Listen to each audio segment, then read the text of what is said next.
Welcome to 0607 Gone Thoughts film from 2006 or 2007, depending on whether you check IMDb or Rotten Tomatoes. Please do not put something in your body that doctors say you shouldn't put in that should not be in your body, even if someone you really trust says you should or could. Okay, with that out of the way, I don't love this movie, but I do find it strangely interesting, and it definitely has some potential it just doesn't live up to. There were some major creative decisions that made the movie more difficult and potentially complicated. So I haven't, I don't think, watched other films with this concept. I haven't watched The Hitcher. I forget. Do I own a copy of the new one? I think someone gave me a copy of the new one, but I might eventually get to it. I have like dozens. That's definitely not an exaggeration. I wouldn't rule out possibly 100 movies currently on my list to eventually get through reviewing that I have on DVD. I have not watched Wolf Creek or California, and I saw a bunch of people compare this to Wolf Creek, and some say it's very much like it. Some say, oh, I don't know what those other people are saying. It's nothing like it, and just yeah, I haven't watched it. I did watch Dead Calm. It's fine. I like some of the other work of the people who made that movie. I don't really remember Single White Female, but I'm pretty sure I did watch it. Anyway, that doesn't mean I'll go easy on this one. But yeah, I haven't watched a lot of others, so I don't have a good baseline, basically, for comparing this sort of thing. So I'm going to be talking about whether I feel like this movie works on its own. So, this movie is not very well known. They certainly buried it on the IMDb title search, and there are several other well-known movies, also simply titled Gone.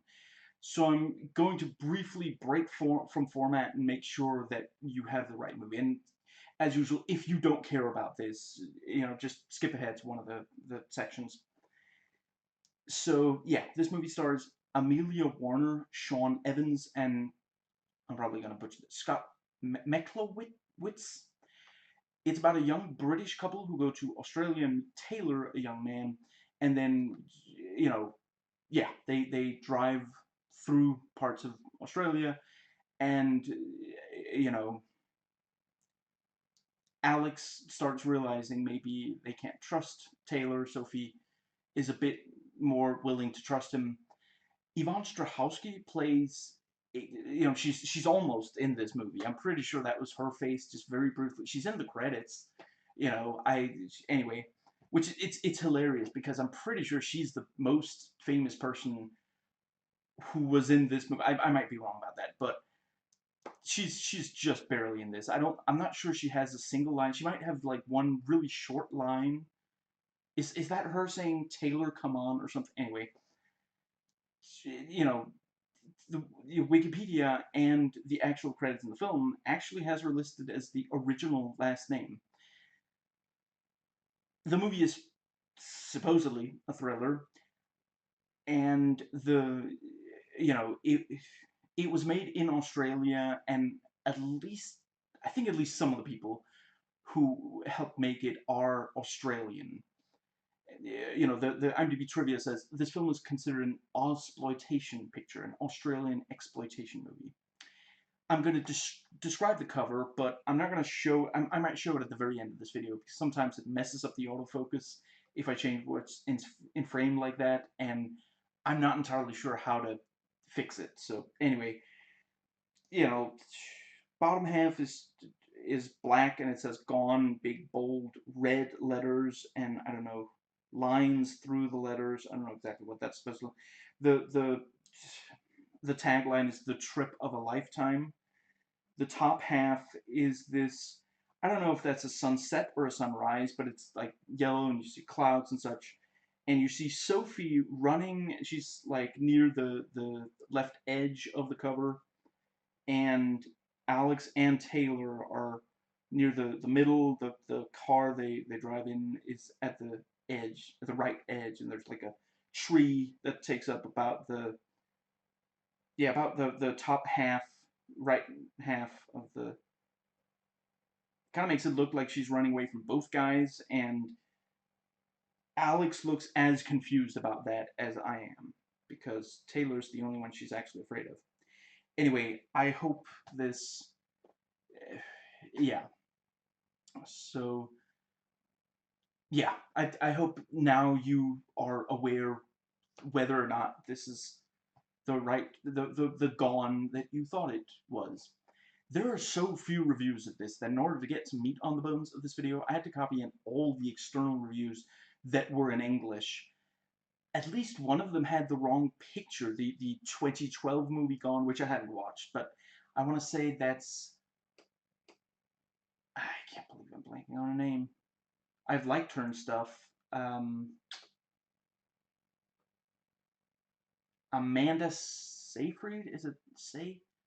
For a while I thought it was Seyfried, but I guess I've heard it said Seyfried. Anyway, there are movies where she is excellent. I haven't watched that many of her movies, but some of the stuff I've seen her in, she's really, really good.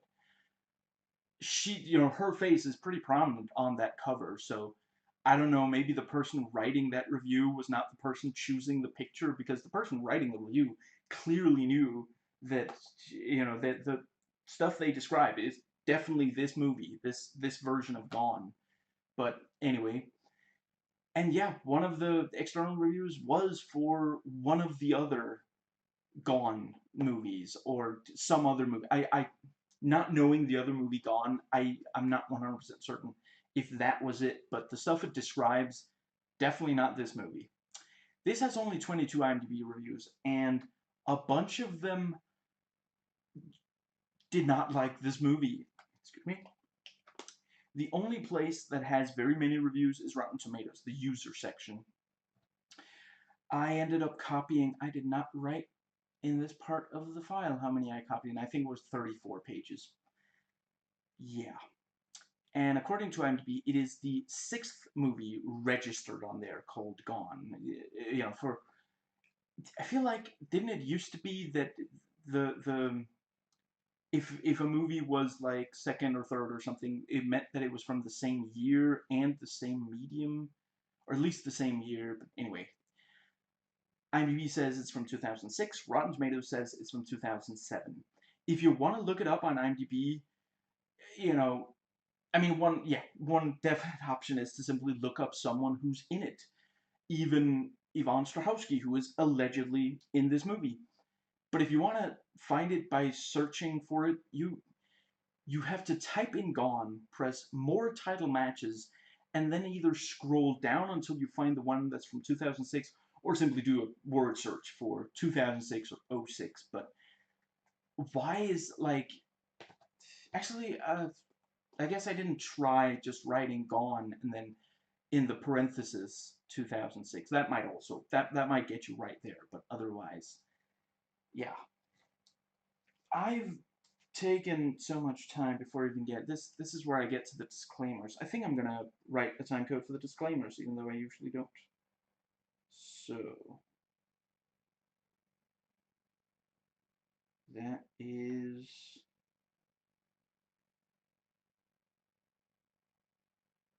yeah,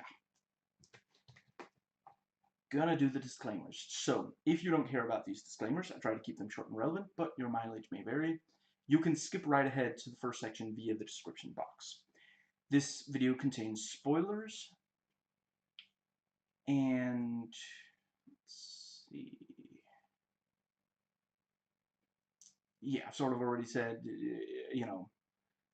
why I describe so much about the movie before getting into the review.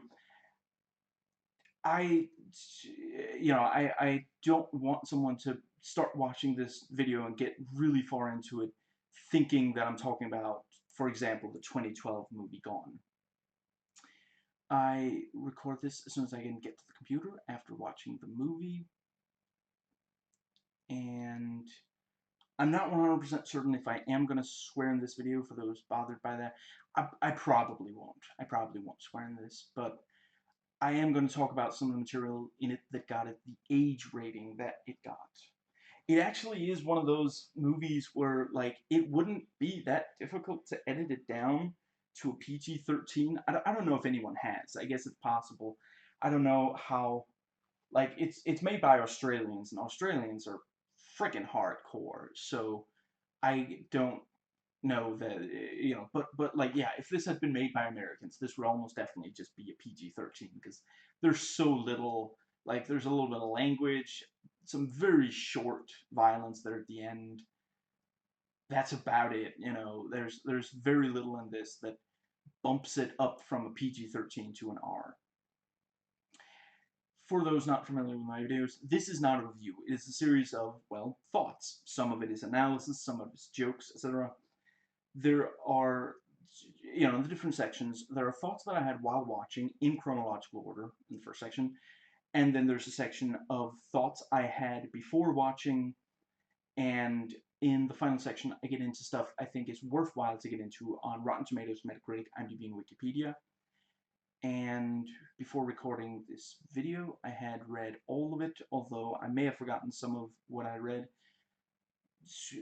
by the time I hit record, because some of it I read like weeks ago. There might be some of it I read a month ago, and I found an old note that I did last time when I initially, this will give you an idea of just how long my list is of movies to get to. I first decided I was going to do a video on this movie in 2016, and I ended up moving around a bunch of movies, but yeah, I've been planning to do this for a long time by now. So, if you are not interested in the contents of all the sections, I invite you to only watch the ones you are interested in, and I am not currently planning on doing a regular review on this movie. So, now, this movie is not me saying I'm smarter than you, or know more, or know better than you. The stuff I say in this video, I'm not saying only I could or have thought of it. This is just stuff that I want to talk about and think others would enjoy listening to. And I may, in this video, discuss an issue that doesn't affect me. I might... I'm not certain how much I'm going to talk about. I might at least talk some about how I think largely the movie, I'm not sure it has that much respect for Sophie. She really seems to not have much intuition when it comes to Taylor, and not a lot of trust in Alex.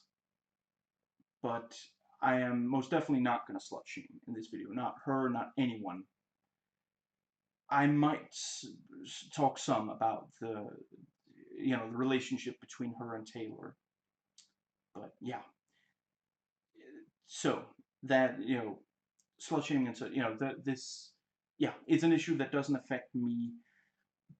I'm not trying to lecture those that it affects. In part, I'm speaking to others who are not in those minorities so we can better empathize with those minorities.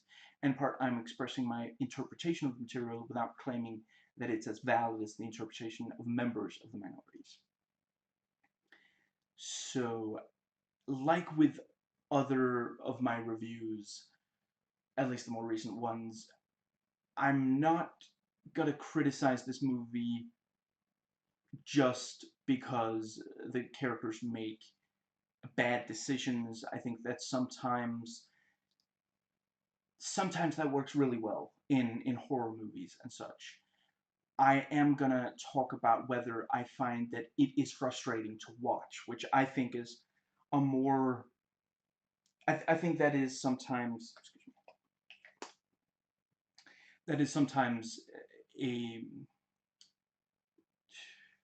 yeah, I don't personally find that it's necessarily a bad element of a movie that characters make bad decisions if it's not frustrating to watch. And there are cases where it being frustrating to watch is part of the point.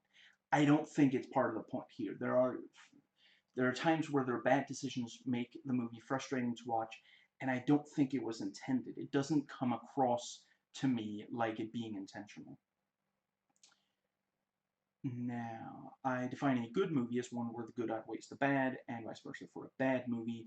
This can mean that a movie otherwise mostly good or bad, I consider actually overall bad or good. this particular movie, I mean, I feel bad saying it, but I guess it's mostly, I guess the word is average more than bad. It's not, and from a technical perspective, the movie is mostly good. It is a there's very little to really criticize about cinematography and editing. And I would say the performances themselves are pretty good. It's mostly the writing that lets down the performers. But yeah, so let's see. I'm going to talk more about this in the first section, the notes taken while watching section. But I'm just briefly going to say I do find it odd that there at the end, the movie actually is briefly tense and scary in a very legitimate, like, there are times where it can very briefly be tense. I'm not sure I would say the movie is particularly scary until that last little chunk.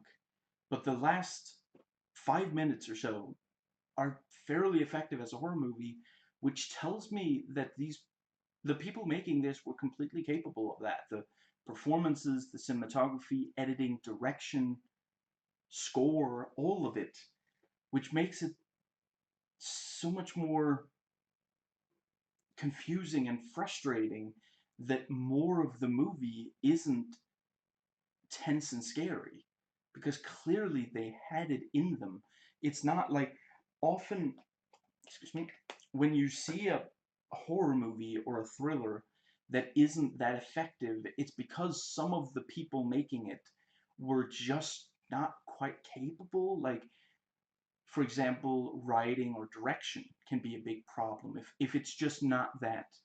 If the if they don't have that very good ideas for the script, or very or they're not skilled enough as a director or such, that can lead to but clearly, at least briefly, they were anyway. And I don't think it's an issue that I get that maybe they wanted this to be a slow burn. I'm not saying, but it's so slow that it really barely ever does. And again, that's not really like, I remember Dead Calm as being fairly tense for a lot of the movie. Anyway, so let's see.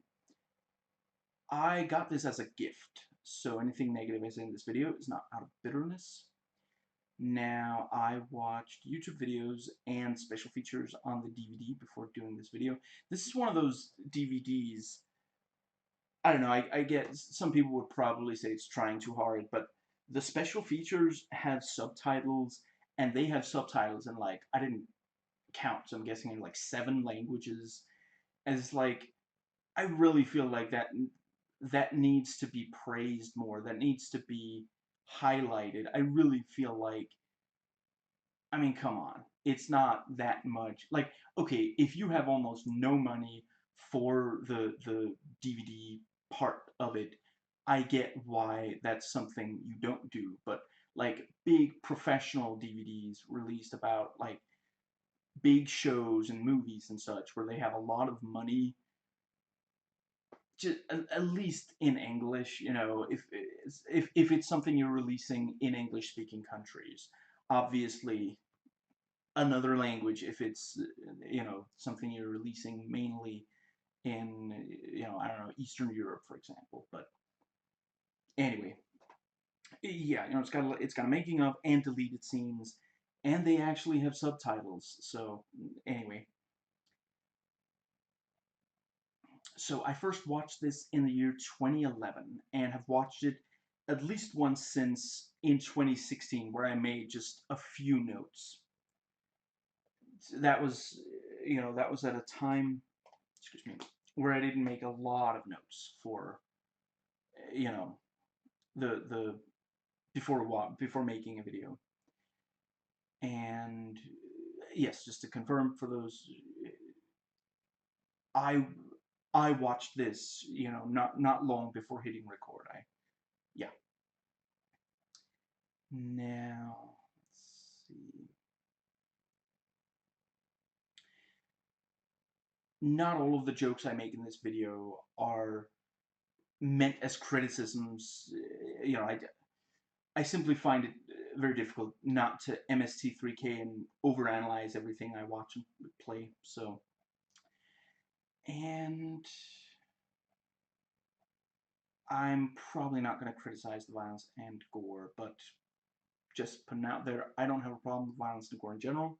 The Thing is one of my favorite horror movies and movies in general, and I also love Cronenberg's The Fly. And I don't have a problem with filmed sexuality, nudity, disturbing, and upsetting material in general. Monster is one of my favorite movies. And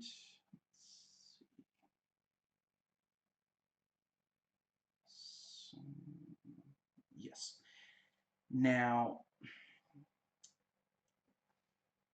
in 2011, I gave this a 4 out of 10. Yeah, I guess ultimately, like, my own quote-unquote film critic rating for this is a 4 out of 10. And ultimately, that is also my personal rating. There's just not enough in this movie that's really, yeah. And yes, I think I'm going to give this its own time code as well. So,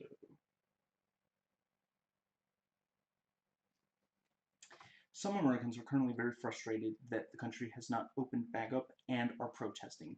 I'm not saying they're wrong to be frustrated because it is a very bad situation. People who can't work are not ensured that they will be able to get by, that they have money to eat. But you should be angry at Trump, who could have done and could be doing far more to solve the problem, who isn't fighting to make sure that regular people can make it through this financially. I would urge you to make it clear to him that if he continues to do such a bad job at solving this problem, you will not vote for him. Maybe you will not vote Republican, period.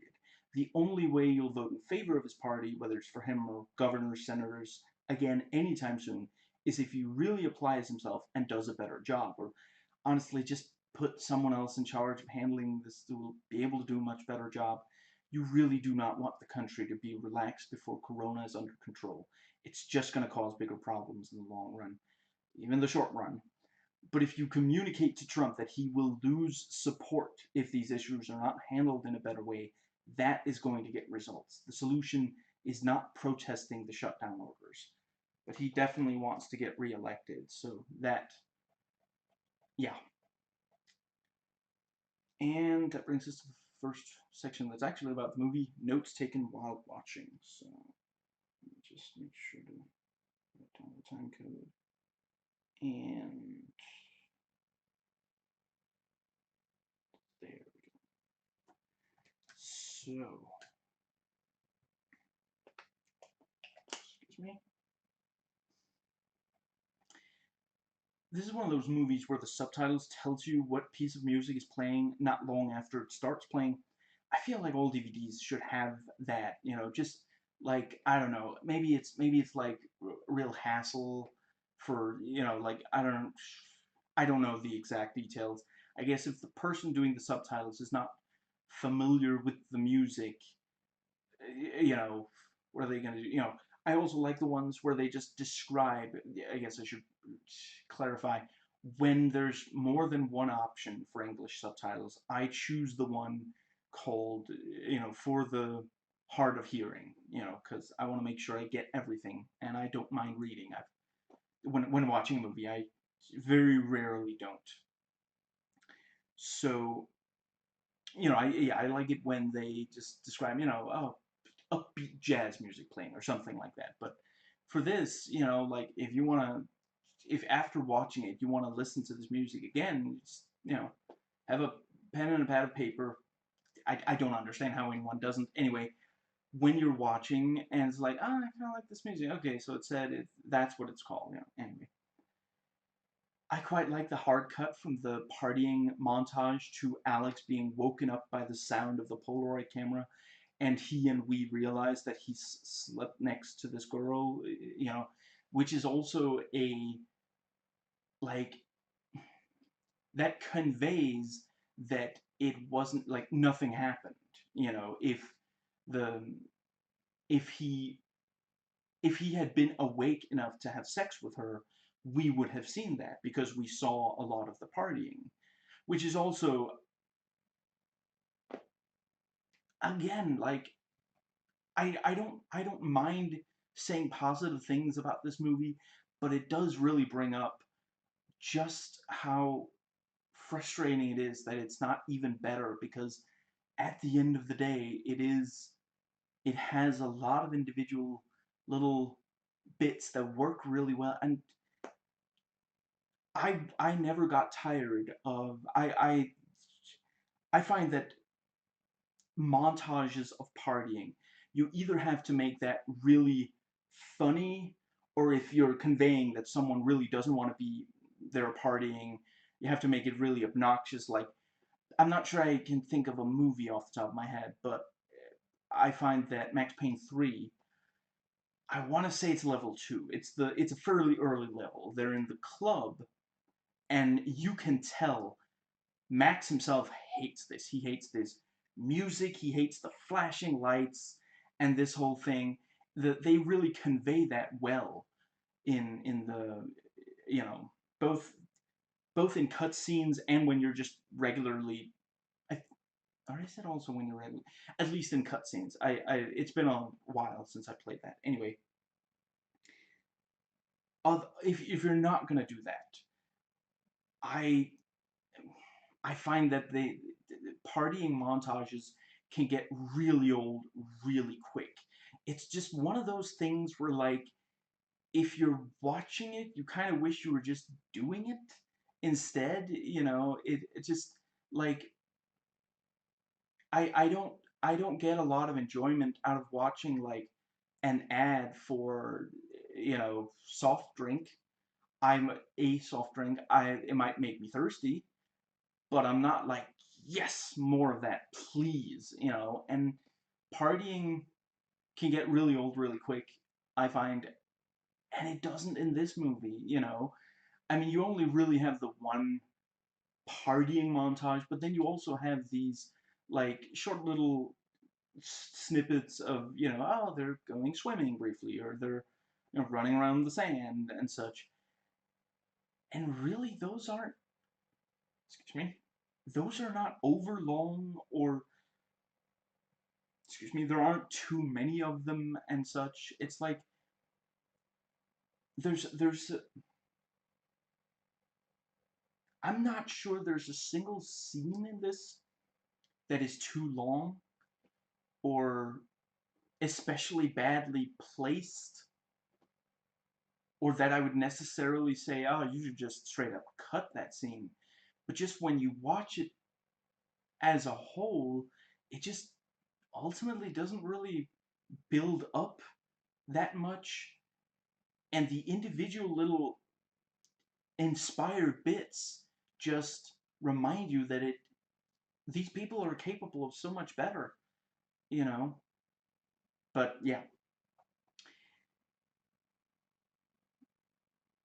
her name is Lena, by the way, in case you don't remember. Oh, what's yours? Captain Passive Aggressive?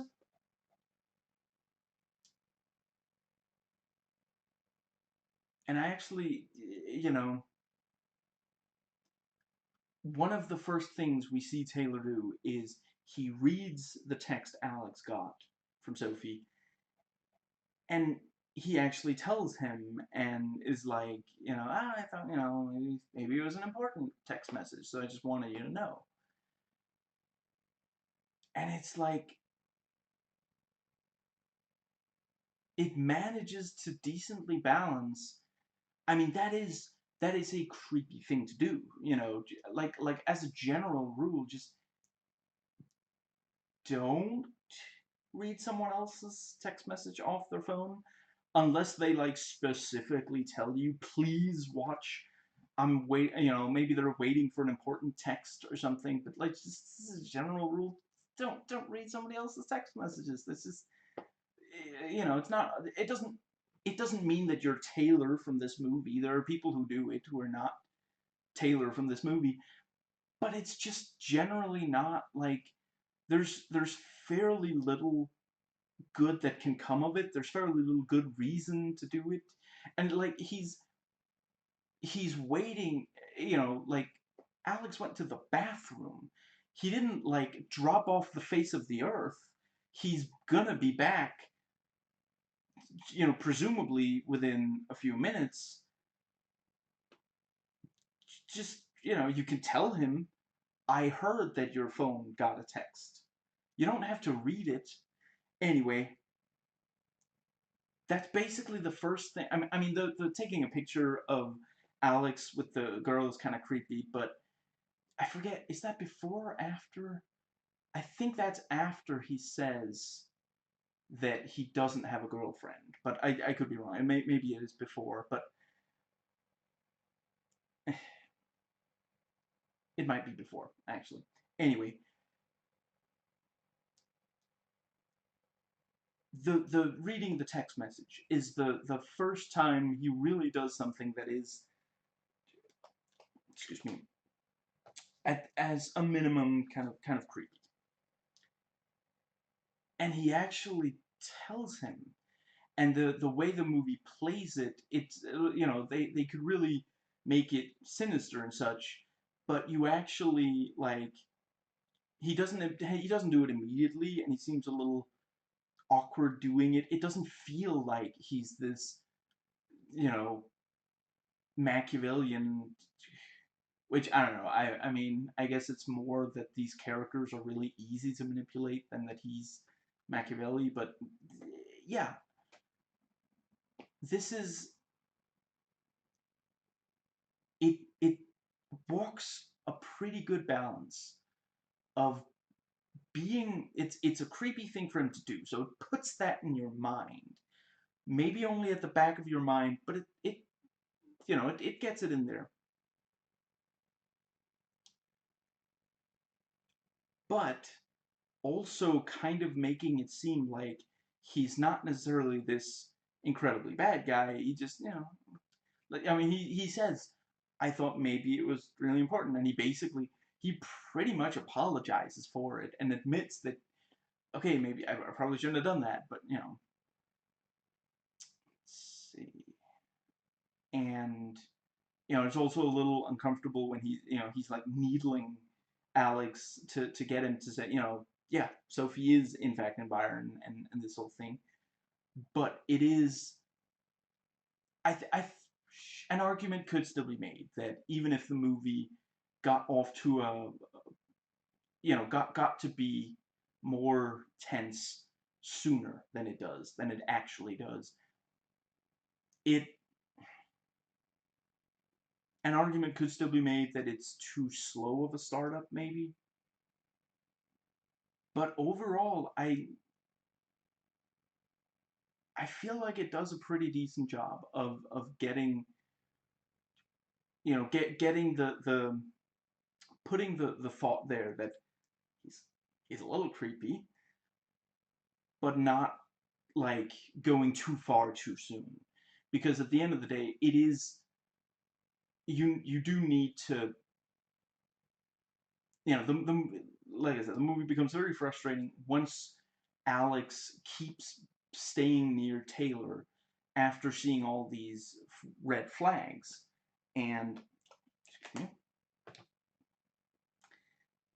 I feel like that could start even sooner or be even worse if not for this sort of, yeah. Now, I think I saw at least one user review on IMDb saying that this has a great soundtrack, and yeah, I agree.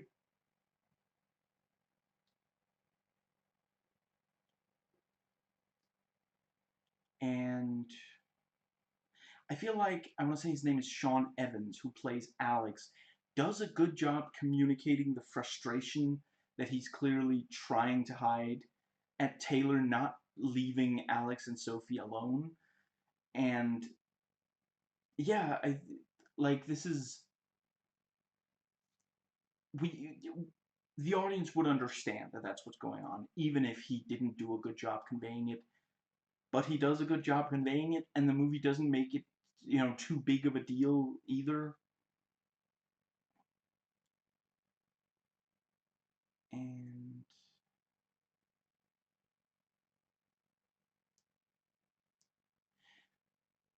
And I do like the detail that Taylor does. He understands that Alex really wants him to get rid of that Polaroid, so he pretends to throw it out.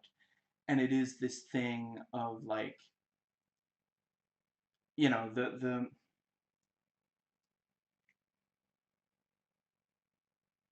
maybe the audience realizes, okay, he didn't throw out that picture, he's going to use it later as blackmail. But I mean, I guess you could maybe say at this point, I don't know, maybe it is one of the first times where you're really like, well, why does he trust? Now that I think about it, are we absolutely certain? Do we ever see it after that point when he's like tapping, right before Alex hits the kangaroo? Do we actually see for sure that that is that Polaroid, or does it have the crash? I mean, I guess Alex would look pretty ridiculous. Or, sorry, Taylor would look pretty ridiculous if Alex saw it and it's, yeah. And that's another thing. That scene is really well edited. It you kind of get the sense that Alex should probably be watching Road more than he is, but the